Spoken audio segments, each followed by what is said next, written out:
L'envie d'être parent est un rêve partagé par de nombreux couples. Cependant, pour certains, ce rêve se heurte à la réalité de l'infertilité grandissante de nos jours. Cet obstacle tire son origine aussi bien chez l'homme que les femmes. Comment ces couples naviguent-ils à travers cette épreuve? Quelles sont les options médicales et émotionnelles qui s'offrent à eux?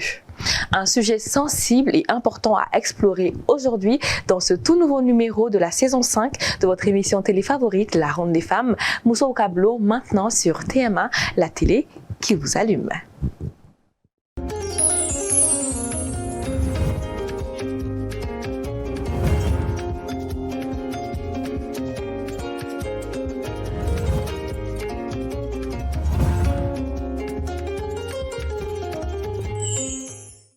Bonsoir à tous et à tous et merci de nous rejoindre sur le charmant plateau de la Ronde des Femmes, Moussa Okablo. Alors, comme annoncé dans le sommaire, nous allons parler aujourd'hui d'infertilité, le combat de l'infertilité dans le couple. Pour ce faire, je suis avec ma Wonder Woman, Fatima.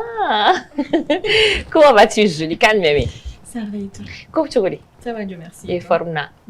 Tu es banam sen ni fargam sen un challenge nous sani ko li farfaralité. Parce que ça me guettait un peu la semaine dernière, mais heureusement j'ai réussi à me relever. Moi aussi. Formée, non? Tiens, la formée. D'accord. Trop jolie. Ok. Donc, en folie, en flebara bella gelée ni waratina morobe en flebo le srau quand on y TMN TV RS fait la télé qui vous allume. Donc,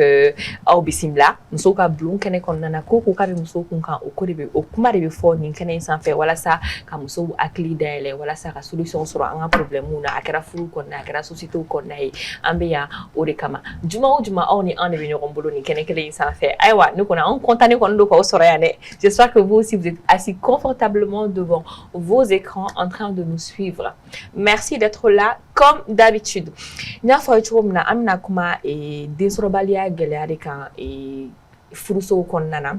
desrobalia yi problème bi mun kele no ka anga société gangrène anga société konnana mogotaro a cause be yoro abe borobna parce que abe chekunda abe musokunda donc wala saka jam kan walia ani wole bla docteur mani ale docteur Siaka Jaray wala saka na explication unikuna foni jonjon dans ma infertilité desrobalia abe soro chogodi akolole mundi afura bisaka ke chogodi noyala wala samse kan furu ke furu sosiku ke here konnana donc comme konnana me wole bla docteur yere ma xana sur plateau kan 600 tout de suite gynécologue de dos donc il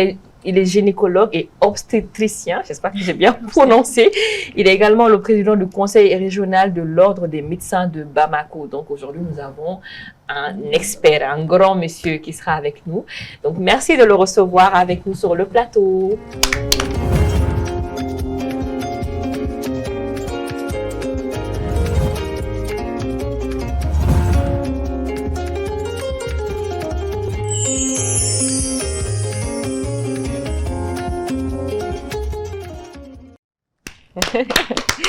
Docteur Diarra, bienvenue sur le plateau. Ibisimla kene kono ini ameku ibe musoga blon kene konana. Docteur, voilà, avec ma dit makiga dou kene kono niga folikai. Tout d'abord, je commence par vous remercier pour m'avoir invité sur ce plateau.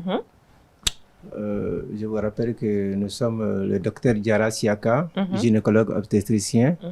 Donc, je ne saurais rentrer sur ce plateau sans parler de mes maîtres qui m'ont enseigné la gynécologie. Tout à fait. Une occasion de les rendre hommage à tous. Je suis le tout nouveau président du conseil régional de l'ordre des médecins de Bamako. Bravo, docteur. Donc, je remercie le bureau sortant pour avoir servi gratuitement tous les médecins de Bamako. Je remercie aussi le conseil national de l'ordre des médecins qui est... nous sommes sous leur tutelle, donc je ne saurais parler sur ce plateau sans parler sous leur contrôle. Bien sûr. Jananga do débat qu'on a fait, il y a foni desoro galea no infertilité ou rekoroy jumé. Oni abena choko di adama dina chekunda oni musokunda. Vous avez touché à un thème très très intéressant du point de vue de la vie sociale. Parce que beaucoup de couples sont affectés par ça. L'infertilité, même quand on essaie de définir, c'est une difficulté à avoir un enfant après 24 mois, c'est-à-dire 2 ans pour un couple avec des rapports normaux, complets, réguliers, c'est-à-dire au minimum 2 à 3 rapports par semaine et que le mari et la femme restent ensemble pendant 2 ans. Pas question de voyage. Parce que nos expatriés viennent faire 3 mois, 4 mois et après ils retournent. Après, on va dire qu'après 5 ans, il n'y a pas de grossesse. Non, ça ne peut pas rentrer dans le cadre de l'infertilité du couple. Donc, comme vous voulez dire en Bamanankan, tiens, muso ka kɛ ɲɔgɔn kan si ma taa yɔrɔ si ka san 2 kɛ dilan bɛ tɛmɛ u ni ɲɔgɔn cɛ waati sanga ni waati bɛɛ a kɛcogo la a kɛcogo ɲuman na n'u ye san 2 sɔrɔ o la k'a sɔrɔ kɔnɔbara ma sɔrɔ a bɛ fɔ o de ma ko gɛlɛya donna densɔrɔko la o ni densɔrɔbaliya fɛnɛ tɛ kelen ye gɛlɛya de donna la o de ye infertilité o parce que ni infertilité furakɛla a bɛ nɔgɔya densɔrɔ bɛ na infertilité ni stérilité fana tɛ kelen ye an bɛ an filɛbagaw ladɔnniya o la parce que mɔgɔw bɛ to k'a fila ɲagami. Maintenant, quelles sont les causes de l'infertilité chez l'homme et chez la femme? À cause du main, est-ce que c'est l'alimentation? Est-ce que c'est physiologique? Est-ce qu'il y avait faricolo de là? Est-ce que c'est environnemental? Est-ce qu'il y avait tchekunda drone ou bien aracha tchekunda ou bien aracha musokunda des gens? On veut tout savoir. La question, c'est une très bonne question. Quand on prend les causes de l'infertilité, il y a 4 causes. Vous avez parlé de 2 causes. Il y a une première cause dont l'homme est au premier plan. Deuxième cause, ça c'est le problème lié à la femme. Troisième cause, ça c'est les causes liées aux deux, on appelle ça les causes mixtes. Et quatrième cause, malheureusement, c'est les causes idiopathiques.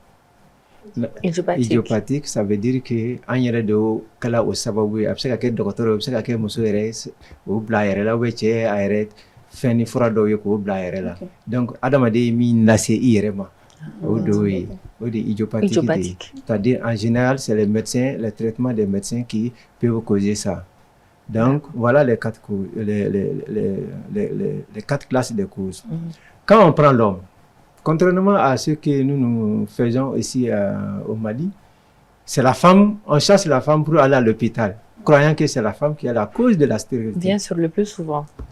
De l'infertilité partout. Maintenant, non. 30% hommes, 30% femmes, 30% causes mixtes et les quelques rares causes, ça c'est les causes idiopathiques. Quand on prend l'homme, il peut y avoir des anomalies du sperme. C'est-à-dire le sperme qui est produit par l'homme n'est pas en quantité suffisante ou c'est la qualité, la morphologie qui est en cause. Donc, ça c'est le problème d'anomalies du sperme. Mais il peut y avoir des anomalies, des problèmes dans la production du sperme, des spermatozoïdes, pardon. C'est-à-dire ça c'est des problèmes liés à des maladies qu'on appelle la cryptorchidie. Ça peut être les varicocèles, ça peut être d'autres problèmes qui peuvent freiner la production des spermatozoïdes, c'est-à-dire les infections des testicules. Tout ça, ça peut affecter la production des spermatozoïdes. Autre cause liée à la femme, à l'homme, ça c'est les obstructions des voies génitales chez l'homme.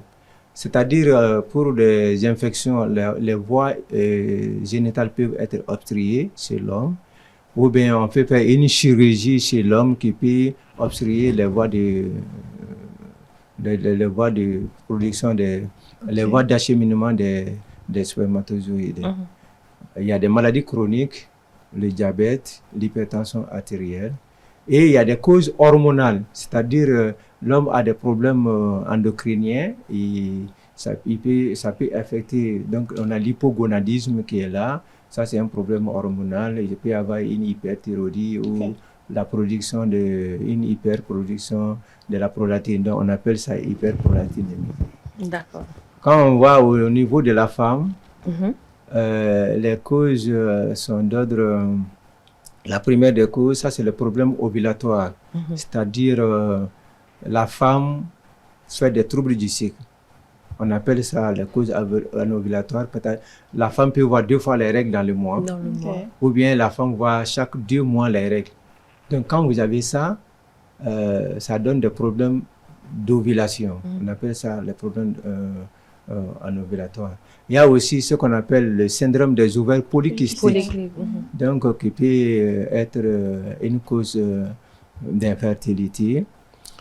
Il peut y avoir des anomalies, des causes de maladies, de malformations utérines. D'accord. Par exemple, les fibromes utérins peuvent être cause, les synéchies, et il peut y avoir d'autres anomalies au niveau, les malformations congénitales au niveau de l'utérus qui peuvent être à la base de l'infertilité. D'accord. Nous avons aussi les causes infectieuses.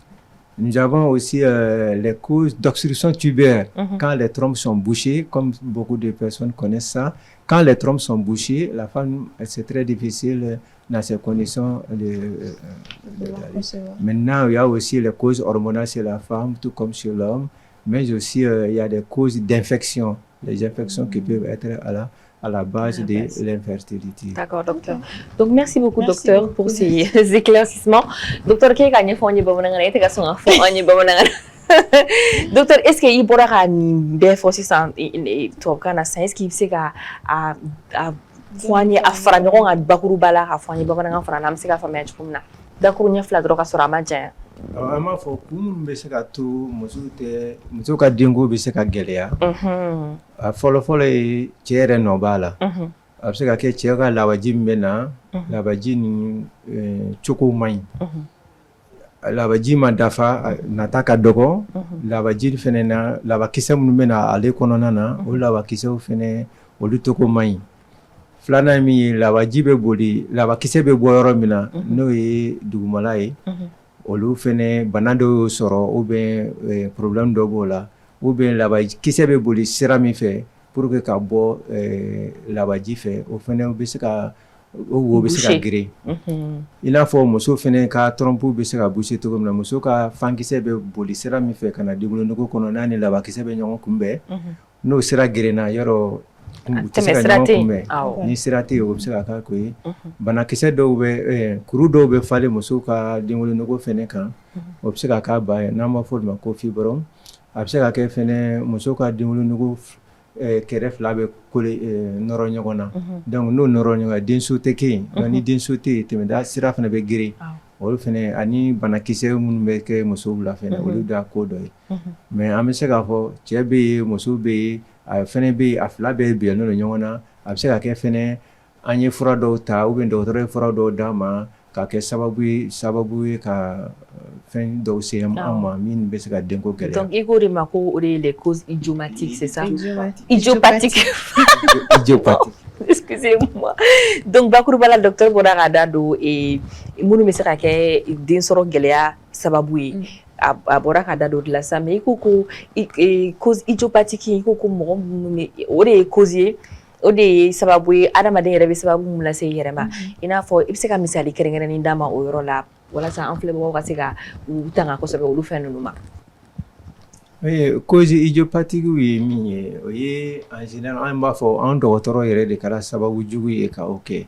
o cause idiopathique dɔw bɛ yen i bɛ se ka furakisɛ dɔw ta i n'a fɔ ka bana wɛrɛ furakɛ mais a bɛ na ni problème wɛrɛ ka lase i ma i bɛ se ka furakisɛ dɔw ta ko dɔw kama ou bien fura dɔ di cogo bɛ yen e yɛrɛ m'a faamuya e taara k'i yɛrɛ sago ye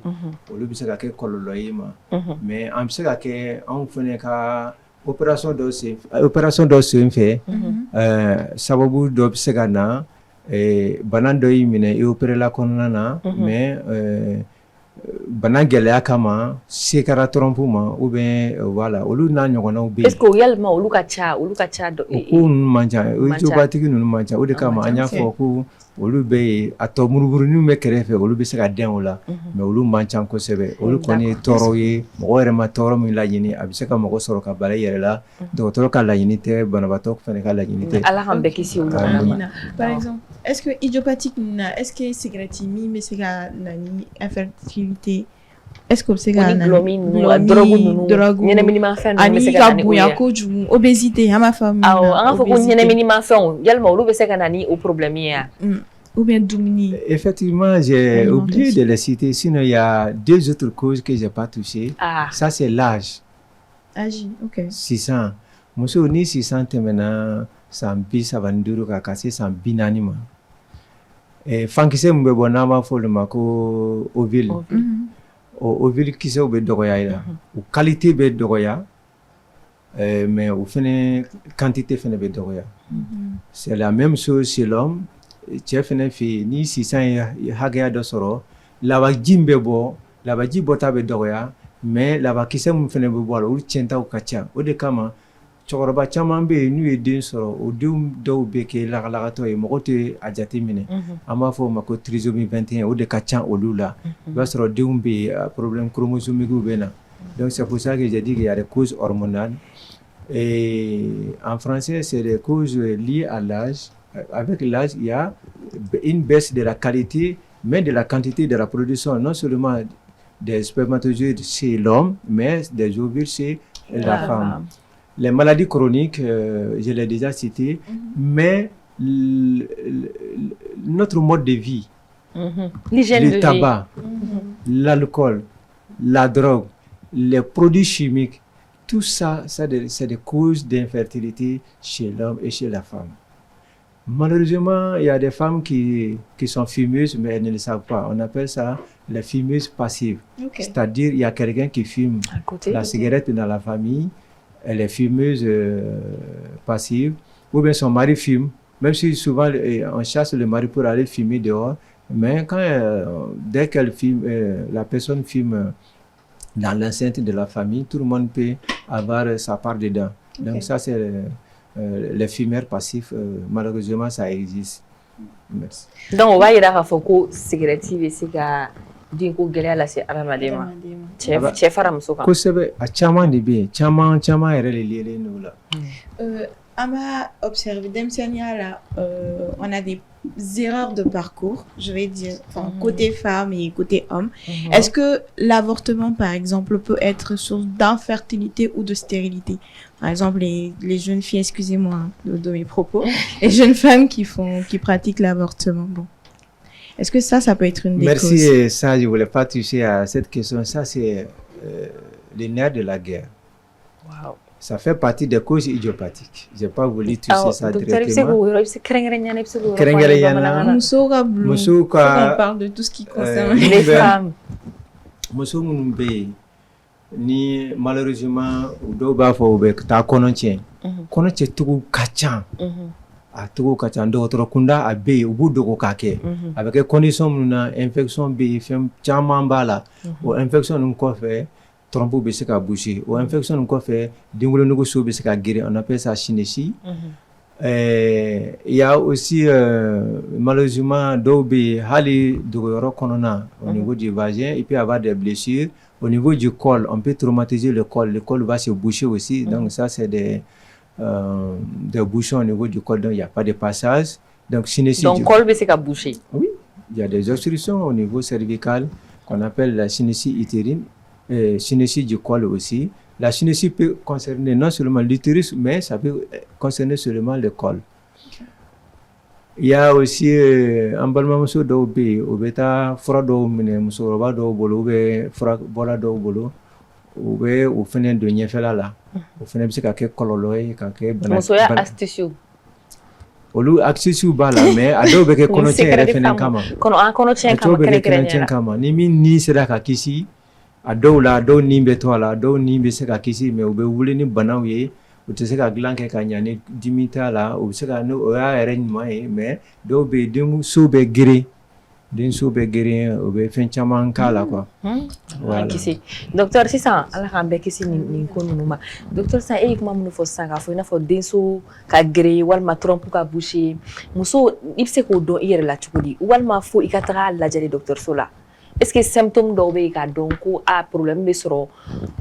hormone na ou bien muso ya partie de là est-ce qu'il se ka do i fare ko la tin ka soro mata docteur sola ou bien fika ta beri la docteur sola hormone ta yeminye ibo don yere la kolite na natugola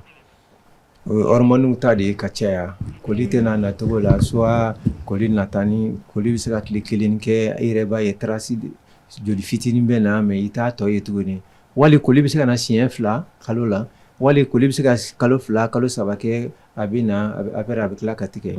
o ye hormone ta fanfɛla ye mais ka dɔn ko denso girinnen don ou bien ko problème b'a la olu tɛ dɔn i yɛrɛ ma ten mais dɔw bɛ yen kɔnɔtiɲɛ ta sen fɛ dimi de bɛ kɛ dɔw kan o b'a to u bɛ na donc an bɛ analyse kɛ an bɛ joli dɔw bɛ yen radio modèle ka ca donc comme u bɛ dɔn cogo min na infertilité n'a kun dɔnna sisan analyse kan ka kɛ analyse ninnu na radio b'a la an b'a fɔ min ma ko échographie radio b'a la ka trompe lajɛ n'u dayɛlɛlen don n'u datugulen don a bɛ fɔ o ma ko hysterosalpingographie analyse de sang bɛ yen k'a lajɛ n'a sɔrɔla a ka musoya jiw bɛ bɔ sira min fɛ n'an b'a fɔ o ma ko hormone ni hormone ko problème t'a la donc hormone ko problème caman bɛ yen il peut y avoir une hyperthyroïdie il peut y avoir une hyperprolactinémie il peut y avoir les estrogènes la FSH la LH tout ça en dose même chez les personnes âgées si il y a des réserves ovariennes donc on va doser ce qu'on appelle l'AMH tout ça c'est pour connaître la cause de l'infertilité donc on n'avait pas abordé les moyens de diagnostic, c'est pour ça oui, justement, on en venait. Vous pouvez déjà commencer. Voilà, donc ça, docteur Benada do parti munna o de traitement munun be ambolo malikono yano. Wala sa ka se ka wala sa ka se ka den sɔrɔ gɛlɛya in ka a kɛlɛ ka bɔ an ka du kɔnɔnaw na an ka couple kɔnɔnaw na docteur i t'i da don o la k'o fɔ an ye wa? Ok, kɛnɛya furakɛli ta kun kan furakɛli cogo ka ca. N'i y'a jateminɛ an ye kun minnu fɔ o la sisan sɛgɛsɛgɛli caman bɛ yen k'a dɔn k'a fɔ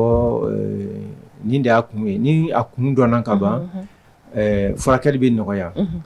dɔw an y'a ɲɛfɔ cogo min na dɔw ta ye i bɛ se ka arajo kɛ an b'a fɔ min ma ko échographie pour que k'a dɔn n'a sɔrɔla kuru dɔ bɛ yen ou bien ka arajo dɔ bɛ yen o b'a dɔn ni trompe bouchelen don arajo dɔw bɛ yen olu b'a lajɛ n'a sɔrɔla denmuso yɛrɛ nɔrɔlen tɛ ɲɔgɔn na olu bɛ yen an bɛ se ka arajo dɔw kɛ fɛnɛ minnu b'a to k'a fɔ thyroïde fɛnɛ o tɛ muso la olu bɛɛ bɛ se ka kɛ sababu ye an bɛ se ka on peut faire thyroïde ye jumɛn ye fɛn kana kurunin 2 min bɛ u bɛ tɔgɔnin dɔ fɔ a ma folo o de don folo de y'a kɛlen bana ye mais folo bɛɛ bɛ yɔrɔ min na o de ye thyroïde ye ni kuru bɔra kana baganin na o de ye folo ye ni kuru bɔra kuru de ye folo ye mais la thyroïde ça c'est o ye organe yɛrɛ ye organe mun bɛ k'i kɔnɔna yɛrɛ la voilà donc cɛ fɛnɛ bɛ yen an y'a dɔn cɛ fɛnɛ ka échographie bɛ kɛ au niveau des testicules pour voir s'il y a pas de varicocèle s'il y a pas de cryptorchidie les analyses de sang sont faites jolitaw fɛnɛ bɛ kɛ k'a lajɛ n'a sɔrɔla problème hormonalité par exemple le syndrome de Klinefelter donc olu bɛ yen ça c'est le domaine de la génétique pour savoir s'il y a pas de chromosome de plus un chromosome X de plus chez l'homme donc olu fɛnɛ bɛɛ bɛ yen alors ni an y'olu dɔn traitement bɛ nɔgɔya traitement bɛ tila bakuruba 3 de ye fɔlɔ ye médicament ye filanan ye opération ye naaninan ye ka fɛɛrɛw tigɛ qu'on appelle ça la procuration médicalement assistée pour que ka muso dɛmɛ ka denko ɲɛnabɔ cogoya min na n'an nana furakɛli médicament ta fan fɛ au niveau des médicaments nous avons des médicaments qu'on appelle qui permettent de faire la stimulation de l'ovulation. Donc, comme on a fait des problèmes anovulatoires pour la ovulation ou le syndrome des ovaires polykystiques, il y a des médicaments qu'on donne qu'on appelle du genre les clomifènes, les gonadotrophines qui peuvent aider la femme à régulariser l'ovulation et avoir de bonnes ovulations. Il y a des médicaments, on a dit on fait des analyses pour savoir s'il y a des problèmes au niveau hormonal. Donc, quand on détecte une hyperprolactinémie chez l'homme ou chez la femme, on donne des médicaments. Quand on détecte un hypogonadisme chez l'homme ou chez la femme, on donne des médicaments par rapport à ça. Et les infections détectées sont traitées aussi. Il y a beaucoup d'infections, même il y a des infections qui sont à la base des obstructions tubaires. banakisɛ dɔw bɛ yen olu bɛ se ka hali muso ka denso datugu donc ça c'est les infections bactériennes donc olu bɛ fura ta dɔrɔn ni furakisɛ ta o bɛ se ka ban. I bɛ fura ta o b'o nɔgɔya donc ni muso ye fɛn ye a yɛrɛ la yanni k'i terimuso ɲininka jumɛn y'i ka bana furakɛ i bɛ taa dɔgɔtɔrɔso la k'a sɛgɛsɛgɛ ka dɔn min b'i la parce que n teri ni min y'i ta furakɛ o di yan o bɛ na ni caman mago sali ye. Tiɲɛ don. Voilà parce que e yɛrɛ b'a jateminɛ hali i tɛgɛ la sisan ni joli bɔra a la n'a nɛn bɔra a fɔn bɛ to a la jelifɔn bɛ to a la bon ni jelifɔn bɔra yɔrɔ min na o tɛ se ka o golo tɛ se ka magaya i n'a fɔ tɔw ta bɛ yɔrɔ min na malheureusement au niveau de la trompe ni trompe joli bɔra trompe la sisan a wo bɛ se ka dɔgɔya i n'a fɔ ale fana ka sama-samani lamagali fana bɛ se ka tiɲɛ cogo min na donc a dɔw la denkisɛ tɛ tɛmɛ ou bien hali n'i ye den sɔrɔ den tɛ se ka segin ka na da utérus kɔnɔ o dɔw bɛ kɛ grossesse ye min tɛ na da denmuso kɔnɔ a bɛ fɔ ko grossesse extra-utérine o fana y'a dama ko wɛrɛ ye donc n'an bɔra médicament la an bɛna chirurgie la n'a dɔnna ko problème bɛ testicule la au niveau de l'homme varicocèle on opère. Donc, au niveau de la femme, on peut opérer la fibrome, on peut faire la plastie tubaire, c'est-à-dire on peut se ka trompe opérer. À opération, on peut se ka kɔnɔbara dayɛlɛ. Mais machine bɛ yen sisan a bɛ fɔ o ma ko cellulio chirurgie. O bɛ un peu partout à Bamako. Cellulio chirurgie ni o fɛnɛ o bɛ se ka kɛ ka trompe dayɛlɛ ka sɔrɔ hali kɔnɔ ma dayɛlɛ. Olu caman fɛnɛ bɛ yen. Denwolo sinisi n'an b'a fɔ o ma ko denso fɛnɛ girinnen don on fait l'hystéroscopie aussi o fɛnɛ ye caméralama fɛnɛ i n'a fɔ studio camérama ye cogo min na k'a dayɛlɛ k'a sɔrɔ muso ma fara olu caman bɛ yen dɔw yɛrɛ fɛnɛ bɛ yen i b'a sɔrɔ au niveau du vagin il y a des rideaux c'est-à-dire des barrières on peut opérer tout cela ça c'est la chirurgie donc ça peut concerner beaucoup d'organes. Troisième chose, c'est la procuration médicalement assistée. Je vais faire une petite parenthèse. L'historique, quand on parle l'historique, en Afrique même, la procuration médicalement assistée, quand on prend l'Afrique, la fécondation est in vitro. C'est-à-dire qu'à des glands vitrés qu'on a kana bla muso kono. Au daminɛna Afrique, je crois que Égyptien de a fɔlɔ en 1986.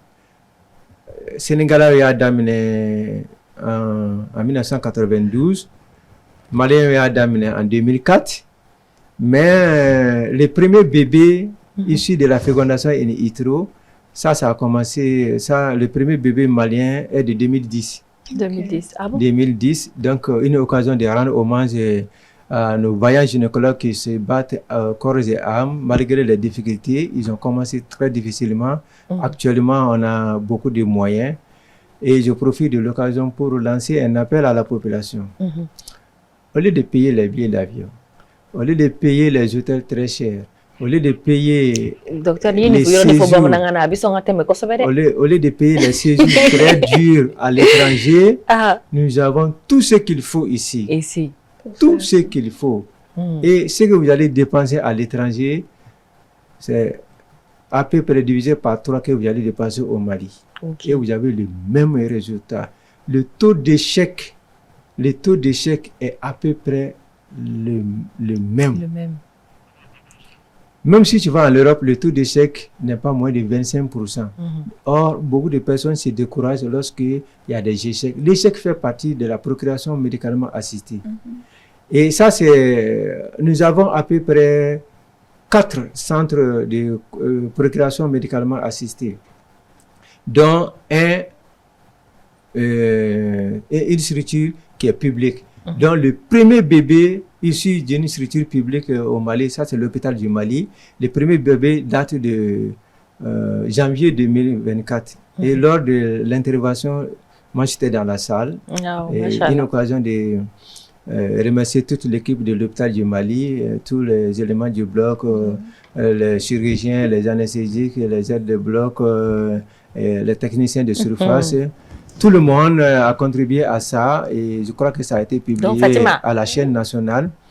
Docteur, Docteur ko k'a fɔ an filɛbagaw ɲɛna émission kanubaga bɛɛ muso bɛɛ ɲɛna Mali muso bɛɛ ɲɛna ko FIV n'o ye fécondation in vitro k'a bɛ se ka kɛ Mali la k'a ma se aw ka nafolobaw don billet d'avion ni ka taa hôtel baw sara ka taga dugu wɛrɛ la ka taga o intervention kɛ ko a expert bɛ Mali la a plateau technique bɛ Mali la o tɛ a docteur donc k'a fɛn bɛɛ bɛ se ka kɛ Mali la. N b'a fɛ ka min fɔ o yɔrɔ la effectivement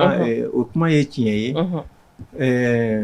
Bébé den bɛ se ka dilan ka bila mɔgɔ kɔnɔ o yɔrɔ min b'an bolo Mali kɔnɔ ne hakili bɛ min na a bɛ se ka kɛ ne hakili bɔra dɔ kɔ o ye yɔrɔ 4 de ye kelen ye an ka faso cakɛda yɔrɔ de ye n'a bɛ fɔ o ma ko hôpital du Mali donc n'an y'a ta sisan ka dɔn k'a fɔ depuis ka taa san 2004 na 2004 Mali y'a daminɛ ka den dilan fɛn kɔnɔ ka sɔrɔ k'a bila muso kɔnɔna na den bɛ kɔrɔbaya Mali y'a daminɛ mais den fɔlɔ ye sɔrɔla 2010 na voilà 2010 na mais an bɛ min fɔ an balimamusow ye ani an balimakɛw ye minnu bɛ taa furakɛli kɛ kɔ kan min bɛ kɛ kɔ kan ani min bɛ kɛ Mali kɔnɔ a bɛɛ ye kelen ye sisan min b'u bolo ye u bɛɛ bɛ sɔrɔ yan fɛn o fɛn dagalen don Mali sariya fɛ k'o kɛ olu bɛɛ bɛ se ka kɛ Mali la parce que dɔw bɛ olu dagalen tɛ sariya fɛ i n'a fɔ ka cɛ ka lawaji di ou bien ka fɛn ninnu olu bɛɛ ye olu t'an ka culture la fɔlɔ u bɛɛ sinon muso dɔw bɛ yen hali u san 30 san 24 n'u t'a fɛ ka den sɔrɔ u bɛ k'u ka den sɔrɔ bila san 50 ou bien san 40 kɔ la u bɛ taa ka taa ovule mara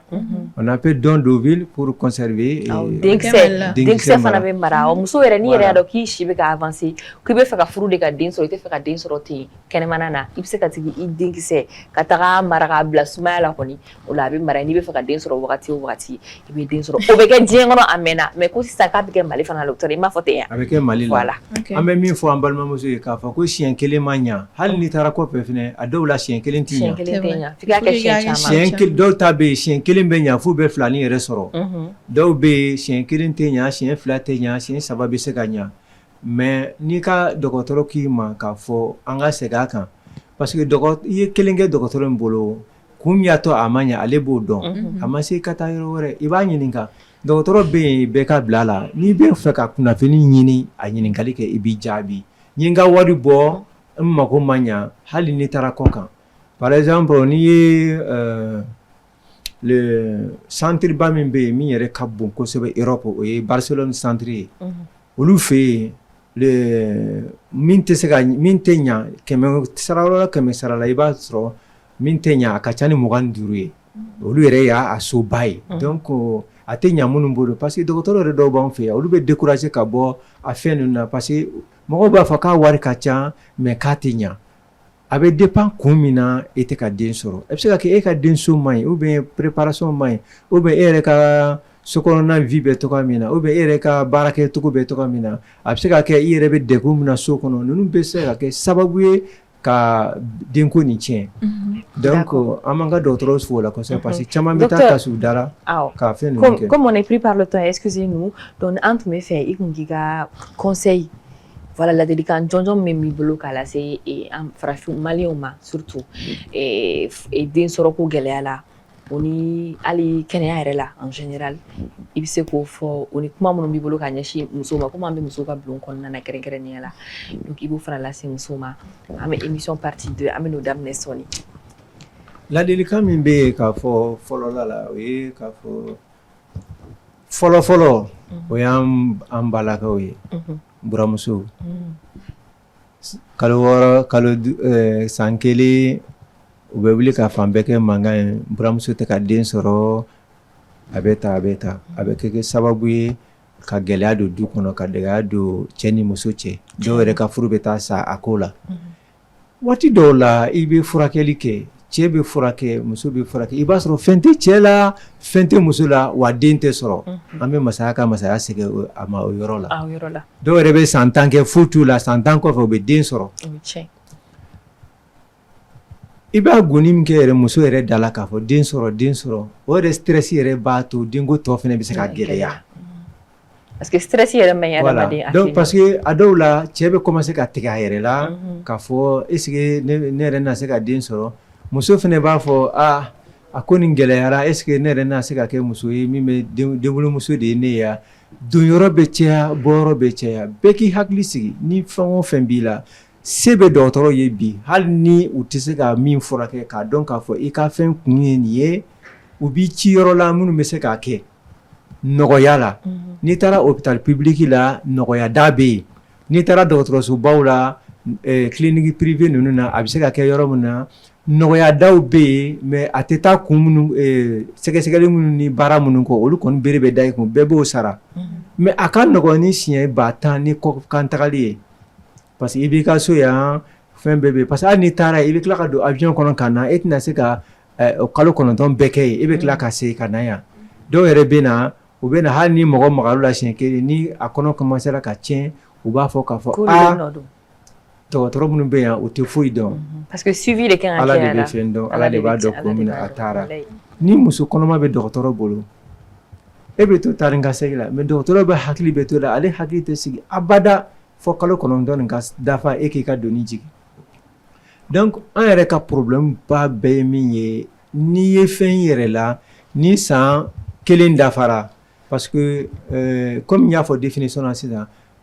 kalo 24 de don mais avec l'avancée des nouvelles technologies fɛn caman bɛ yen sisan an bɛ infertilité traitement daminɛ kabini san 1 na sisan 12 mois dans les pays développés même c'est à 6 mois parce que ils ont les moyens et ils sont programmés pour ça mais anw fɛ yan an b'a fɔ k'a fɔ san 1 san 2 n'i ma garisɛgɛ sɔrɔ kɔɲɔ kura n'i ma garisɛgɛ sɔrɔ i bɛna dɔgɔtɔrɔso la ka i yɛrɛ kalifa dɔgɔtɔrɔso ala ta kɔfɛ u k'i lajɛ kun min y'a to i tɛ ka den sɔrɔ ni kun tɛ yen a bɛ se ka kɛ ladilikanw bɛ d'a ma dilanko cogoya la olu fana bɛ na parce que caman bɛ yen hali dilanko ta fanfɛla la o b'a to u tɛ den sɔrɔ joona mais u bɛ n'a sɔrɔ maintenant ni problème fana bɛ yen olu caman bɛ sɛgɛsɛgɛ k'o dɔn ni problème tɛ yen a fɔra a banna ladilikan b'a to i bɛ se ka den sɔrɔ i n'a fɔ an y'a fɔ cogo min an bɛ furakɛ ka dɔw dɛmɛ dɔw bɛ yen o bɛ se opération ma dɔw yɛrɛ bɛ yen furakɛli ko kunda PMA ta fanfɛla la an bɛ se ka an b'a fɔ dɔw ma ko insémination o bɛ yen FIV bɛ yen fɛn caman ba bɛ yen i bɛ se ka kunnafoni min na donc n'i ye a sigari i yɛrɛ la i bɛna dɔgɔtɔrɔso la mais an kɔni bɛ min fɔ ka gɛlɛya muso kelen kana taga dɛ cɛ ni muso ka taga ɲɔgɔn fɛ l'infertilité du couple c'est une affaire du couple l'homme et la femme sont concernés. Tout n'est pas sur le dos de nos vaillantes femmes qui se battent corps et âme pour avoir un enfant avec la pression de la société, de la famille, de la belle-mère, du beau-père, le mari lui-même. Et du mari lui-même. Du mari lui-même. Parce qu'on a vu des couples, dɔw b'a fɔ n bɛ taa muso filanan ta nin tɛ denwolomuso ye. Filanan bɛ na o tɛ den wolo, u bɛ taa sabanan ta. Sabanan bɛ na o tɛ den wolo, u bɛ taa naaninan ta. Finalement ale yɛrɛ bɛna sigi a yɛrɛ la waati min na o y'a sɔrɔ muso caman si kɔrɔbayara. Ale bɛ taa to i b'a sɔrɔ hali fɛn fitinin dɔrɔn de b'a la. O bɛ furakɛ dɔrɔn den bɛ suru fan bɛɛ fɛ. Donc o yɔrɔ la an b'a fɔ ye bɛɛ u fila ka jɛ ka taa ɲɔgɔn fɛ sutura la ka taa. Dɔgɔtɔrɔ tɛ furusala ye dɔgɔtɔrɔ t'a fɔ ko nin de a kun bɛ nin na a kun bɛ nin na dɔgɔtɔrɔ b'a fɔ de gɛlɛya bɛ fan min fɛ an k'o gɛlɛya corriger ɲɔgɔn fɛ parce que dɔw ta ye n'i taara sisan n'i ko problème bɛ muso la n y'a fɔ ale de don d'accord bon n ma nin temps d'a ma n'a ma den sɔrɔ nin waati la n bɛ taa muso kura ta ou bien muso bɛ sin ka taa fɔ a mɛnna kan a bɛ ka n tɔɔrɔ tɛ ja problème b'ale la a bɛ yaala k'a fɔ kungoni yɔrɔ ni fɛn ninnu bɛɛ la a bɛ problème de k'u la parce que n'i bɔra n'i yɛrɛ ye ni cɛ bɔra kalama a bɛ gɛlɛya don furu ni ɲɔgɔn cɛ furuko la. D'accord an ka tɛgɛrɛ fɔ docteur Kunfadima docteur merci beaucoup docteur Eniceni Baraji en tout cas ne b'a dɔn kɔni mɔgɔ minnu bɛ k'an filɛ nin su in na kɔni émission in kan u n'a faamuyali sɔrɔ nin ko in na donc ala kana denko kunpan to mɔgɔ si la ala ka den nɔgɔya bɛɛ ye i nana an ka kɛnɛ kan docteur a diyara n ye kosɛbɛ vraiment a diyara n ye a bɛnna ma ni ala sɔnna ma an bɛ se ka ɲɔgɔn sɔrɔ don wɛrɛ don dumuni wɛrɛ la plateau kelen kan ka kuma ni an ɲɔgɔnna sujet kan komi a ko ninnu tɛ ban ko ka ca a bɛɛ tɛ se ka fɔ don kelen ka ban donc yanni an ka docteur bila ka taga an bɛna don ni an ka maison de parfum parfumerie n'o ye passion parfumerie ye olu ye an ka partenaires ye olu ni an bɛ ɲɔgɔn bolo sisan kɔni a bɛ wagati dɔɔni bɔ dɛ Fatima an bɛ ka foli bɛ Passion Parfum mɔgɔw ɲɛna u ka confiance min ta ka d'a ma ko ni parfum mun publicité kɛra ko téléphone yɛrɛ tɛ jɔ u fɛ ko weleli de bɛ kɛ o weleli de bɛ kɛ parce que an bɛ tiɲɛ de fɔ kɛnɛ in kan ni mɔgɔ y'a testé u b'a dɔn min don.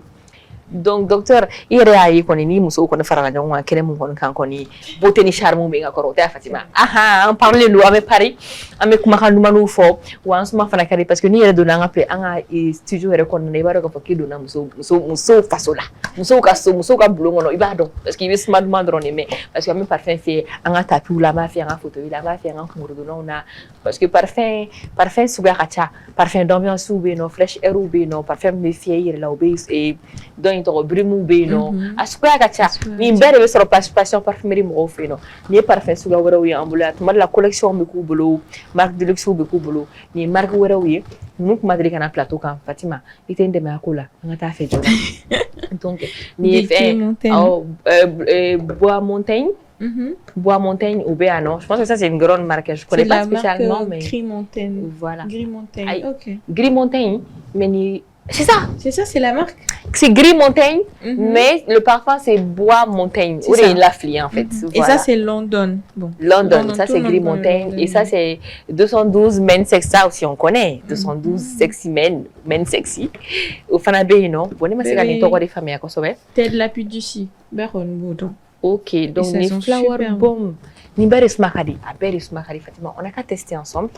On va donner. Ça là, on a qu'à donner. Il va tester aussi. Il va tester aussi. Parce que non, comment on va faire comme publicité les deux. Publicité mensongère donc. Ah que ça fait un Ah ok, d'accord, on comprend. Il va rebêter parfum souvent supporting. Ça sent bon. Il va donc azum medo là. Oh, ça sent super. C'est délicieux. Voilà, donc je vais commencer avec ça. Parce que ni ne bora plateau kan sanga ta yoro beba do ko ne bora plateau fo ay diko na parfait mo na sa bora plateau kan et ta clientèle ka London ça parce que c'est une odeur un peu oudée façon là boisée tiens là la nuit tu es parfaitement varié ça sent super ça sent ça beau si attends je t'en mets et ça voilà. Ça sent bon aujourd'hui là. Donc on a rendez-vous d'Ibema. En ce moment il pleut beaucoup et les gens ils aiment la bonne odeur. La bonne odeur. Voilà, c'est vrai. Voilà. Donc, quand tu rentres chez toi, ça sent bon et tout. Tu vois, c'est réchauffé là. Ça peut donner des idées. Voilà. D'accord, merci Fatima, tu as raison, tu as raison. Donc, on a rendez-vous d'Ibema ou ta Passion Parfum na amana que suma ko poni biga choix sur Passion Parfumerie là ou be tout le groupe en face de l'énergie et nous ratine là ou numéro be défiler en bas de votre écran donc denga ou le likadro alla kada wa te déplacer ou non livrer parfum na mais nous on fait on déplacer ou parce que ni déplacer la katara et vitamine sur rien il va rebe min ta parce qu'il y a beaucoup de gammes de parfums, il y a des parfums de luxe à sous bébé il y a tous les prix et surtout beto ka promotion quelque ma be watika an reba ma fo plateau inka donc faites confiance à Passion Parfumerie en matière de bonne senteur. Donc c'était la minute parfum avec Passion Parfumerie et l'heure est venue de dire au revoir à notre docteur, à notre très cher docteur Diarra. On le remercie énormément d'être venu sur le plateau, d'avoir partagé avec nous toutes ces explications, ces informations par rapport aux problèmes d'infertilité. C'est ça, vrai. Voilà. Donc merci docteur. Merci. On se dit à bientôt. Au revoir.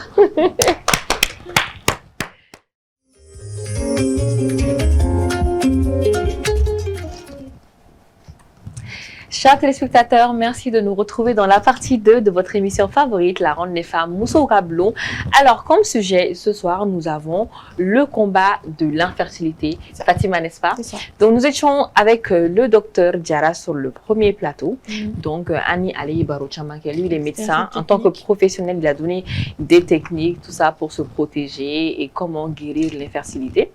Maintenant, dans la partie 2, nous avons une grande dame avec nous aujourd'hui. Elle était d'oreiller. Madame Fofana Maimouna Tangara, communément appelée Mounas. Donc, voilà, Mounas. Elle est dans le Coran. Donc, en même temps, partie 2 la Mounas, comme il m'a dit qu'on partie 1, partie 2 là, où il y a un peu comme un migraine ici. Donc, comme on a commencé à infertilité, et astuce chamandi, il donne une uri. Donc, en Maroko, traditionnel furakeli à nobo, infertilité ka barala, banala, parce que chef fara musuka, a bébé, si ça n'a plante ou utilisé pour que ka infertilité combattue ou ka couple konnana donc il fana ka bara benindo au ma il y a associé di mɔgɔw ma i bɛ plantes fana di mɔgɔw ma ka mɔgɔw furakɛ i bɛ infection furakɛ i bɛ bana caman furakɛ i yɛrɛ bɛ tila k'i da don a bɛɛ la k'a ɲɛfɔ an ye mais kɛrɛnkɛrɛnnenya la an ka bi thème bɛ infertilité de kan o de y'a to an ka wele seri ma i kana i k'i da don astuces la i bɛ se ka conseil mun di an balakaw ma komi an bɛ musow ka bulon kɔnɔna na ni émission yɛrɛ tɔgɔ ye o de ye an bɛ kuma musow kunkanko de kan donc infertilité ko in kɛlen don ka dadigi kɛ musow la caman parce que fɛn bɛɛ gɛlɛya bɛ couple kɔnɔ Fatima u b'a bɛɛ ta ka da muso de kun alors que bana bɛ muso la ou bien gɛlɛya bɛ muso la gɛlɛya bɛ sɔrɔ cɛ fɛnɛ la donc n bɛ fɛ i k'i da don olu la k'olu expliquer an ye donc société yɛrɛ kɔnɔna na problème minnu ni gɛrɛntɛ minnu bɛ ta ka da musow kan a ko la k'an balakaw sɔn hakili la n'o y'an buralakaw ye buramusow ka kuma ka ca a ma nɔgɔ k'u sɔn hakili la k'a fɔ ko a ko ma nɔgɔ parce que stress yɛrɛ bɛ min da muso kan i b'a sɔrɔ hali bana yɛrɛ t'o da i kan voilà donc i wele kun y'o de ye i kana an ka ɲɔgɔn dɛmɛ an ka ɲɔgɔn sɔn hakili la n'o ye émission yɛrɛ hukumu ye merci beaucoup kuma b'i bolo Mounas i bɛ don kuma kɔnɔ ni i ka folikan ye o bɛ diya n ye kosɛbɛ Fatima excuse-moi d'accord n bɛ an lamɛnbaga bɛɛ fo an n'a lajɛbagaw n bɛ bɛɛ fo comme i yɛrɛ y'a fɔ cogo min na ne ye madame Fofana Mayimuna Tangara ye i ka sujet in a diyara n ye kosɛbɛ kosɛbɛ sɔnni k'an da don kuma na fɔlɔ yɛrɛ n bɛ bisimila ramani fɔ kuma ma nɔgɔ ok hakɛto bɛ a kan fɛnɛ bibi na problème kelen ka mɔgɔw labɔ a kelen ka mɔgɔw labɔ yɛrɛ de comme i yɛrɛ y'a fɔ cogo min na société kɔnɔna na bibi na ni furula ka se hali san kelen ma mɔgɔw b'i traiter comme quoi i den wolobali voilà mɔgɔw ka pression b'i kan buramuso ni buramuso bɛ mɔgɔ minnu bolo olu ta b'i kan sigiɲɔgɔn ta b'i kan teriw ta b'i kan bon souvent cɛ dɔw bɛ yen nɔ olu tɛ girin ka réagir quoi olu kɔni olu bɛ sigilen bɛ ka mɔgɔw lamɛn karisa i tɛ ka den wolo i bɛ ka mun de ta i bɛ ka mun de ta o kuma yɛrɛ bolo a bɛ dépression bila mɔgɔ dɔw la hali ni i pɛrɛlen don den wolo kama e bɛ taa fɔ k'i bɛ taa girin i bɛ taa fura ta i bɛ taa yɛlɛ EDC kan comprimé ni fɛn dɔw bɛ yen i bɛ t'u ta o yɛrɛ bɛ na ni problème ye fɔlɔ. Voilà, o fana ye problème dɔ ye. I y'a faamu hali ni fɛn t'i la den ye ala ta de ye. I ka kuma latigɛ tɛ an ni docteur ye émission kɛ ale fana o de fɔ les problèmes les causes idiopathiques ça a y'a ɲɛfɔ ten tɔ de o fana ye cause ye ko adamaden yɛrɛ bɛ fɛn mun san k'a k'i yɛrɛ kan ou bien docteur yɛrɛ bɛ se ka fɛn dɔ bana u kɛtɔla ka bana dɔ traiter o fura ninnu bɛ bana wɛrɛ causer ou bien opération yɛrɛ la u bɛ se k'u to opération na i bana na i bɛ taa opération kɛ u bɛ se ka gɛrɛ problème dɔ lase i ma voilà o bɛɛ bɛ se ka na n'o i ka kuma kɔnɔna na u bɛ se ka continuer donc n bɛ fɛ ka min fɔ toujours ne b'o de fɔ ne bɛ n dɔgɔninw conseiller n bɛ n kɔrɔw conseiller an baw bɛ hakɛ to furu n'i furula san kelen kɔnɔna na k'i ma den sɔrɔ i tɛ denko problème t'i la i b'i hakili sigi mɔgɔ dɔw bɛ yen nɔ u bɛ taa docteur voir comme n yɛrɛ y'a fɔ cogo min na docteur passera u bɛ taa docteur voir docteur tɛ problème fosi u la u bɛ na se anw farafinfurakɛlaw ma i y'a faamu anw tɛ problème parce que anw tɛ écho kɛ anw tɛ foyi kɛ mais anw kɔni bɛ fura d'u ma bon ala de fana b'a ni sababa bɛɛ donc an ka furakɛli b'a fɔ ko sababu de i y'a faamu donc u k'u hakili sigi den ye masa aramani ta de mɔgɔ si ta tɛ i y'a faamu mɔgɔ si ta tɛ wa ka kan da fana buramuso dɔw ɲɛna u ka sabali maa si tɛ den dilan ala ka dɔn de don wa n'ala ko k'a b'a di a b'a di n'a ko k'a t'a di fana a t'a di i ka fugariya tɛ i ka foyi tɛ i y'a faamu awɔ an y'a faamu kosɛbɛ Fatima oui ne bɛ fɛ k'a dɔn Mounas secret des femmes c'est ça sur TikTok comment t'es venue l'idée de te mettre sur les réseaux sociaux pour pouvoir aider les gens? Voilà parce que Mounas filɛ an filɛbagaw hakili jigin k'a fɔ ko mɔgɔ dogolen tɛ réseau sanfɛ Mali kɔnɔ yan nɔ ni Mali kɔnɔ kɔ kan bɛɛ bɛ Mounas dɔn bɛɛ b'a ka astuces dɔn an kɔni b'aw de suit sa aw kɔni ka vie an b'o de lajɛ diɲɛ don o don donc a mɔgɔ dogolen tɛ a bɛna kuma infertilité kan ni problème bɛ mɔgɔw bolo mɔgɔ mun da n'u fɛ ka contacter ni diya ni émission ye ka ba b'a ka contact bila walasa aw ka se k'a sɔrɔ nɔgɔya la ni Ala sɔnna ma donc i bɛ se ka ɲininkali jaabi. ok Fatima ye question poser ne ye kuma in faamu ka ɲɛ n ye idée sɔrɔ cogo di ka na mɔgɔw dɛmɛ réseaux sociaux sanfɛ a bamanankanlama to oui d'accord i b'a dɔn an bɛ taga ni wagati bɛ cogo min na an bɛ taga o cogo de la i y'a faamu voilà parce que là ne tun bɛ fura bɔ mais ne tun t'a bɔ réseaux sociaux sanfɛ parce que o y'a sɔrɔ TikTok tun tɛ yen nɔ i y'a faamu n tun b'a bɔ mɔgɔ minnu bɛ n dɔn ni a ye ani dɔnbaga minnu bɛ n dɔn n'a ye u bɛ na u b'u ka den fura bɔ i b'a fɔ u fura caman bɔ yen i y'a faamu mais den fura ko in yɛrɛ ne bɛ se k'a fɔ dɔrɔn Ala ka sɔn de don a banna. D'accord, mais i m'a kalan kɛ foyi c'est un don quoi. OK. Non, ne m'a kalan kɛ ne m'a fosi kɛ. Est-ce que i bɛ ka faamu? OK. Den fura in kɔni ne bɛ se k'a fɔ Ala ko dɔrɔn de don. D'accord. Mais sababu kɔni b'a la i n'a fɔ dɔ de kɔni y'a d'i ma ou bien a nana i la ten de. Dɔ ye den fura di ne ma mais ne bɛ den fura suguya 2 de bɔ. OK. Bibi in na surtout anw farafin furabɔlaw an b'a fɔ a bɛ hakɛto kunnafɛn bɛ dɔw bali den sɔrɔ la. OK. OK. Baara jugu bɛ dɔw bali den sɔrɔ la. Ne bɛ o cas bɔ mais o cas o ye n y'o sɔrɔ n mamuso dɔ la. I y'a faamu mais nin cas ninnu i b'a fɔ fibrome cas ninnu kɔnɔdimi gansan kyste ni fɛn ninnu o dɔnni yɛrɛ o bɔra ne yɛrɛ munasi la. Olu dɔnni ye Ala sɔn de ye ne yɛrɛ la. Machallah, tabarakallah. D'accord. OK. Mais est-ce que n'a ta cas social la sisan nɔ i n'a fɔ est-ce que i bɛ se ka misaliya dɔ di an ma par exemple couple dɔw ser'i ma walima muso dɔw jigi tigɛlen ser'i ma denko la a yɛrɛ nana se i ma cogo min na lahalaya min na a tun bɛ cogo di psychologiquement i y'a sɔn hakili la ka tila k'a dɛmɛ ka den sɔrɔ est-ce que i bɛ se ka kuma an fɛ o expérience ninnu dɔw la. Olu caman bɛ yen nɔ parce que tuma dɔw la mɔgɔ dɔw yɛrɛ bɛ wuli ka se ne ma a dɔw ni ɲɛji de bɛ don ne kan. Ne bɛ se k'a fɔ problème gɛlɛ bɛ mɔgɔ minnu da la o tɛ mɔgɔ minnu ye dans les 2 ans 3 ans ninnu kɛ denko la k'i ma den sɔrɔ o ne b'a fɔ k'olu tɛ problème ye o mɔgɔw ka kuma de b'olu tɔɔrɔ mais muso dɔ sera ne ma ko a bɛ san 40 ani dɔ de la bi. Ale yɛrɛ. Ale yɛrɛ. A déplacera de ka bɔ Kulukoro ka na ne Munas voir wa sɔnni a ɲɛ ka da ne kan fɛnɛ a gɛlɛyara kojugu. Donc an kɛlen ka ɲɔgɔn ye a donna a ka problème na k'a m'a ka mariage san 20 dɔ de la. I bɛ k'a faamu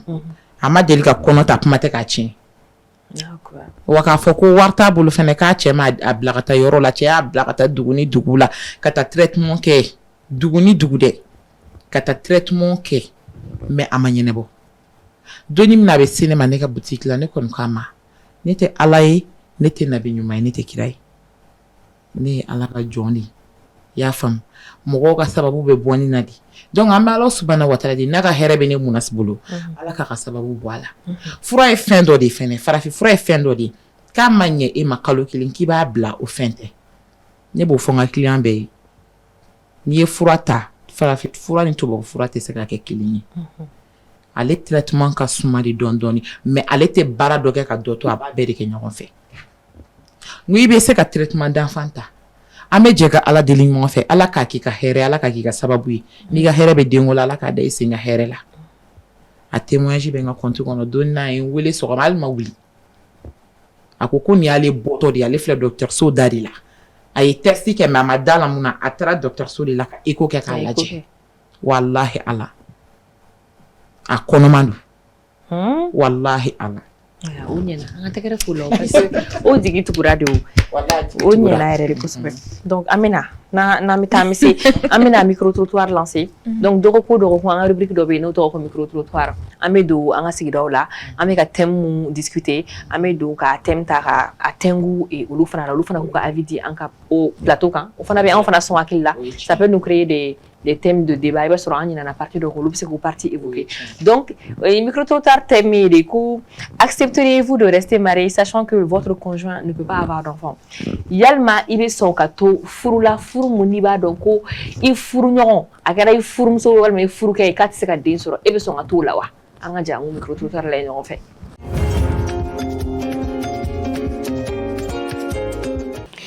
Ne ne bɛ furu la ne y'a dɔn ko ne cɛ tɛ den sɔrɔ ni bana foyi wɛrɛ t'a la k'a bɛ se k'a ka cɛya mago ɲa ko dilan bɛ normal la ne tɛ bɔ furu la ne bɛ to furu kɔnɔna na den bɛ Ala de bolo. Bon ni ne kɔni y'a dɔn a fɔra ɲɛna ko n furukɛ ɲɔgɔn tɛ se ka den sɔrɔ an dun ye furu kɛ an bɛ furu kɔnɔ an bɛ Ala de minɛ sa fo Ala ka na n'a ka latigɛ min ye sa kɛ an bɛ ɲɔgɔn nɛgɛ tan de sa fo Ala mana na min kɛ don min na an y'a ka caman a fɔra k'u tɛ den sɔrɔ ils ont fait 10 ans de mariage ne yɛrɛ bɔra dɔ den Ala ma mais a tilala ka den sɔrɔ donc olu ye Ala ka kow de quoi wagati de ma se quoi n'a sera dɔrɔn a bɛ kɛ quoi an b'a muɲu de dɔɔni dɔrɔn quoi voilà. Bon ni bɛ furu la ni cɛ tɛ se ka den sɔrɔ donc i bɛ obligé i bɛ to a furu la siɲɛ kelen mɔgɔ tɛ Ala bɔ fan dɔn ne kɔni bɛ to a la.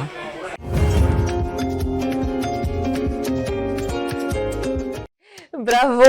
Donc an yɔrɔ fana faamuya mɔgɔw k'a vie dit mais mun très sincèrement sisan nɔ option caman offert len tɛ musow la o cɛw filɛ nin sisan n'a fɔra ko muso tɛ den sɔrɔ n'u ye kɔrɔnin kɛ san 1 san 2 ka taa fo sanfɛ dɔw yɛrɛ tɛ tɛmɛ o kan yɛrɛ u bɛ muso wɛrɛ furu ka fara u muso kan mais muso dun n'a fɔra ko i cɛ tɛ se ka den sɔrɔ i b'a dɔn option tɛ yen nɔ option jumɛn bɛ se ka offert muso la ni tagali kɔ bɛ i bɛ to soit tu pars pas tu restes o dɔrɔn de donc an bɛ se ka jumɛn de fɔ o fana côté la sisan par exemple e yɛrɛ fɛ o ɲuman kan ka kɛ jumɛn micro i bɛ ka ɲinɛ micro kɔ kuma bon ni ko i b'a dɔn nin ka gɛlɛn kojugu a ka gɛlɛn furu yɛrɛ kɔnɔna na ni furu yɛrɛ sera san 1 ma est ce que furu tɔ tɛ ka kɛ deli ni hinɛ ya o kɔni mais ne b'a dɔn ni a fɔra cɛ de ye ko muso tɛ se ka den sɔrɔ cɛ bɛɛ tɛ se k'a muso sugu supporter quoi est ce que a supporteli dan tɛ don min na kuma bɛ fɔ a ye wallahi parce que kabini kuma bɛ fɔ a ye donni min na o kɔfɛ a bɛ wuli ka taa ko wɛrɛ ɲɛɲini kɛrɛfɛ muso de ka teli k'a fɔ n bɛ n sigi a kunna n bɛ n miiri a ye don dɔ ta n ye i y'a faamu mais kuma ma nɔgɔn quoi i b'a dɔn cɛ filɛ nin ye bibi na ni a tɛ den sɔrɔ par exemple a bɛ taa docteur voir docteur b'a yira la comme denkisɛ t'a la ne ɲɛna i ka gɛrɛ i muso la i k'a kuma fɔ a ɲɛna a ko bɛ kɛ cogo min na a k'a kɛ ten nka dɔw t'a kɛ ten dɛ olu b'a dogoli kɛlɛ ko jakuma bo wallahi tiɲɛ don voilà parce que a b'a fɔ n'i nana fɔ a ɲɛna a bɛ na taga a dun ka taga de fɛnɛ ka wusa parce que e bɛ k'i ta a kɛtɔ bɛ kuma kan quoi cɛ dɔ bɛ yen nɔ ala bɛ se ka nana ka na olu b'a sɔrɔ mais ne ye min t'a sɔrɔ fiyewu i b'i ka vie tiɲɛ i bɛ muso in fɛn ta tiɲɛ n bɛ min f'i ɲɛna den ye fɛn bɛɛ ye dɛ ala ka nɔgɔya bɛɛ ye amina ala kana kunpan to mɔgɔ si la sa ma nɔgɔ i mana ta bi i den de bɛ wuli i kɔ voilà aw faamuna c'est vrai Mounas par exemple e ka diagnostic bɛ kɛ cogoya jumɛn vu que i ko k'i tɛ docteur ye ni par ni ne patient ala k'i kisi pardon, bon. Si une patiente, bon, c'est la vie. Si une patiente, par exemple, vient chez toi, et comment tu procèdes? Est-ce que il me diagnostique quelque chose, même pour regarder, ni banasu, il est bila, ni au foyer, ou bien, ni, est-ce que qu'est-ce qu'il était, est-ce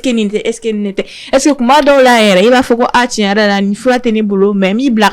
ça fait au docteur il va t'arrêter la dia au fait non l'homme c'est qui fura est-ce que parfois tu fais ça il va faire fura fana a se ka kɛ fɛnɛ olu ka fura fana b'a bɛɛ de furakɛ oui au fana o farafin fura tɛ kelen furakɛ ko farafin fura b'a bɛɛ de furakɛ et a tɛ ta dongili voilà votre question diyara n ye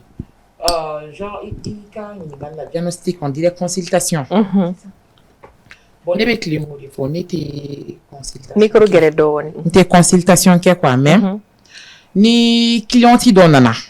ne b'i ɲininka de fɔlɔ an ka baara tɛ se ka taga gynéco kɔ an ka baara tɛ se ka pan o kunna an n'olu de bɛ jɛ ka baara kɛ n b'i ɲininka de est-ce que i taara gynéco dɔ voir n'a cliente ko ayi ma taa voir ne b'a fɔ i ka taa gynéco dɔ voir n'i taara a bɛ écho de d'i ma i k'a lajɛ o a bɛ prise de sang de k'i la o donc i bɛ taa ni a ye min f'i ɲɛna i bɛ na i b'o de fɔ ne ye i y'a faamu wa ni min ko fɛnɛ n taara gynéco dɔ voir a y'a fɔ ɲɛna ko nin de bɛ n na komi n y'a f'i ɲɛna cogo min na an ka fura a bɛ kɔnɔna bana fɛn fɛn bɛ yen k'a bɛ ka muso de bali den sɔrɔ la a bɛ o de furakɛ ni o man kan yɛrɛ ne t'a d'i ma i y'a faamu wa muso dɔw fana bɛ yen nɔ olu b'a fɔ de ko n bɛ fɛ ka filanin de sɔrɔ n bɛ fɛ ka sabanin de sɔrɔ n bɛ fɛ ka nin kɛ o solution b'a bolo dɛ o bɛ mun na si bolo d'accord donc ne bɛ fɛ k'a dɔn genre e bɛ olu traitement ninnu e b'olu kɛ cogoya jumɛn vu que an bɛ k'a fɔ ko bɛɛ tɛmɛnen don ala de la on dit que enfin tout dépend de Dieu mais comment est-ce que e bɛ se ka à déterminer que je peux te donner un médicament qui va faire que e bɛ filanin sɔrɔ vu que an bɛ ka ko bɛɛ bila ka taga ala fana fɛ comme i yɛrɛ y'a fɔ cogo min na fɛn si tɛ se ka pan jabaru masa kɔ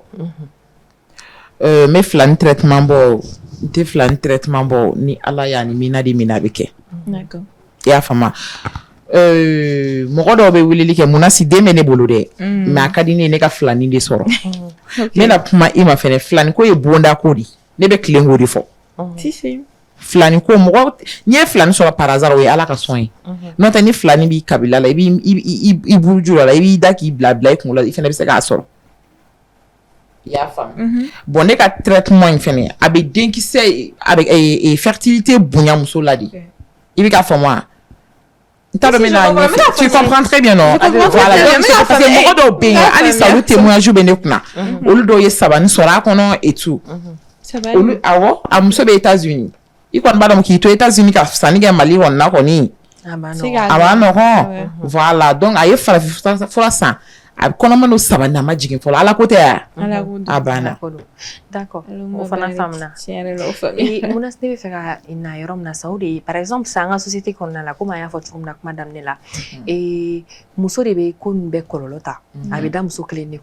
iki tegeda chere ka fo kibitane docteur sur la carte consultation ka te son donc dès so là au dema sora be fo de ko muso no alors qu'il va soro et tumadola problème be soro chere la kasura nyema do donc il va soro muso de be to yala la docteur so taw ni ali aw yere fino muso de be yala soro fo ete musula kasura be chere la mais yalma obe conseil du menedi et muso ma okola yalma est-ce que muso do obni chebe de ga sefe est-ce que chobe so atefi chebe ta chobe no muso bita bo chero yere be ta fene kasoro muso te i ba fo nya fi to gom na ngapma kono chero be no nu bora kala makote den soro ba dogo muso la donc ni munu ya dogo muso lo do kele mi sa o mayino do kata au fait est-ce que couple do bi na no fait couple ba de ni bita no fait wala sa iku deme u ga den soro ni problème be chere la nabe muso do la nabe muso de la ka don u ga traitement ka no fait ne be traitement du flabe ma mais chero tato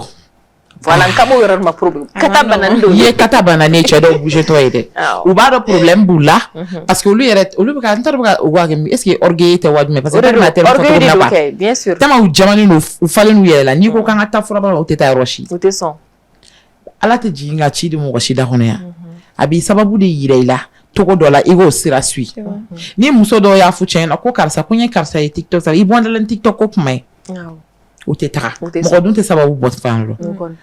ya fam notre pour le denk c'est problème be chela to na de abe muso la tintori donc o kum kona ne pse kala dikant melidi en balmak en fauni en balmak o fanama aketo baka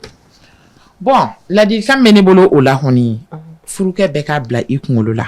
ko den wolo ko problème ka te muso dor la wa muso dor te den abe aketo konna muso dor te konna da muso dor ta fe tata ya fam ni ya ye i muso ka mariage kera sans kele sans fla fente ka wala te ka mena chichi te ka bo ni nyana ni ye che hakilima yere de bi wuli ki muso ta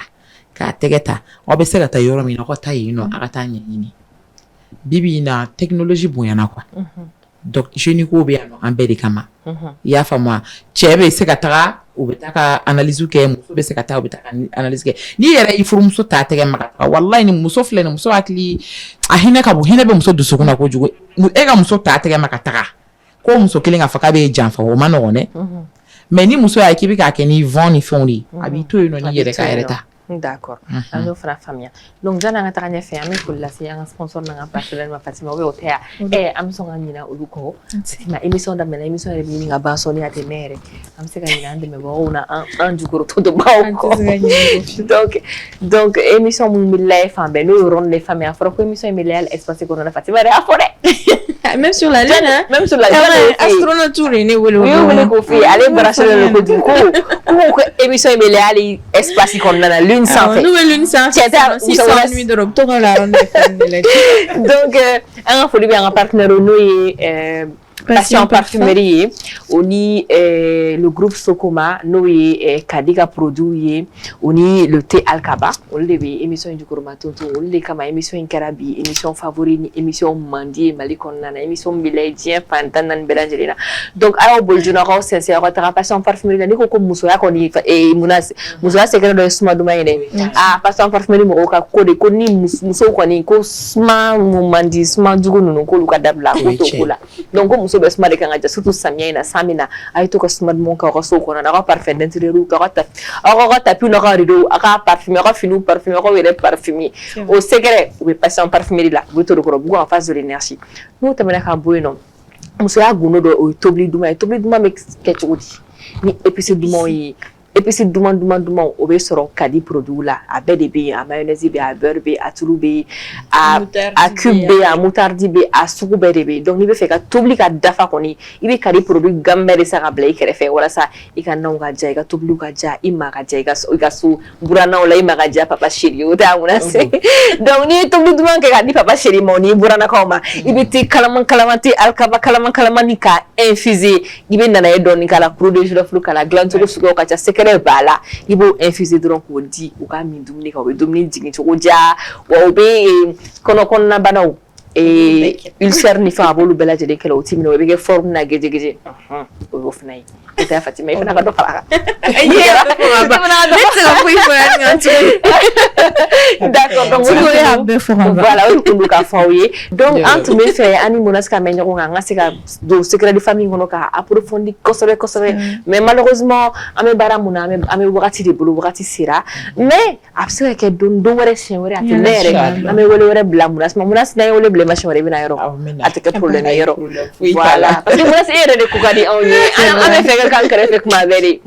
donc Mounass an bɛ kumakan laban di ma ladilikan min b'i bolo k'a lase an musolakaw ma o n'an cɛlakaw ma société yɛrɛ kɔnɔ en général ni ye wagati i bɛ se k'o fɔ wagati min na i ka caméra filɛ i bɛ se k'i ɲɛsin a ma ka kuma an filɛbagaw bɛɛ lajɛlen fɛ diɲɛ bɛɛ ɲɛ b'i la micro b'i bolo. Ok kumakan laban min bɛ ne Mounass bolo k'a lase société ma an ka sabali an kana dɔ fara mɔgɔw ka ko kan bibi na n'i ye société sen bɔ mɔgɔw ka problème d'enfant na a tɔ b'a dɛn i n'i cɛ ɲɔgɔn cɛ o bɛ gérer cɛnko société bɛɛ b'a la dɛ burankɛ e b'a la buramuso e b'a la nimɔgɔninw bɛɛ de b'a la donc toujours a y'a bila aw kunkolo la ko den bɛ Ala de bolo ni aw min y'a sɔrɔ aw ka musokisɛya tɛ dɛ walahi million bɛ k'i bolo i bɛ se ka jɛ fɛn min na o de ye den ye diɲɛ fɛn bɛɛ bɛ k'i bolo a tɛ se ka fɛn min sɔrɔ o de ye woloden donc fɛn tɛ minnu bolo an k'u gɛrɛ an na an k'u n'u hakili yira ɲɔgɔn na u ɲɛji bɛ bɔ wagati min na de anw de kan ka k'a cɛbaga ye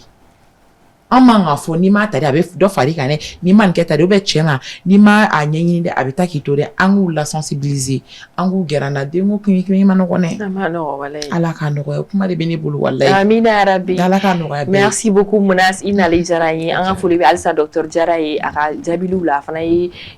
information caman di an ma ka fara Mounass taw kan ni fila de faralen ɲɔgɔn kan ni bɛ se ka kɛ solution ye ka di musow ma o ni cɛw ma parce que traditionnel ni médecine olu n'olu farala ɲɔgɔn k'u tɛgɛ di ɲɔgɔn ma solution problème mana kɛ fɛn fɛn a ka ca Ala fɛ solution bɛ sɔrɔ a la facilement n'est-ce pas voilà donc du coup an ka foli bɛ an filɛbagaw ye aw ni ce aw ka filɛli n'aw ka kulo majɔli la j'espère que ni émission in kɛra aw nafalan ye ko aw sera ka fɛn caman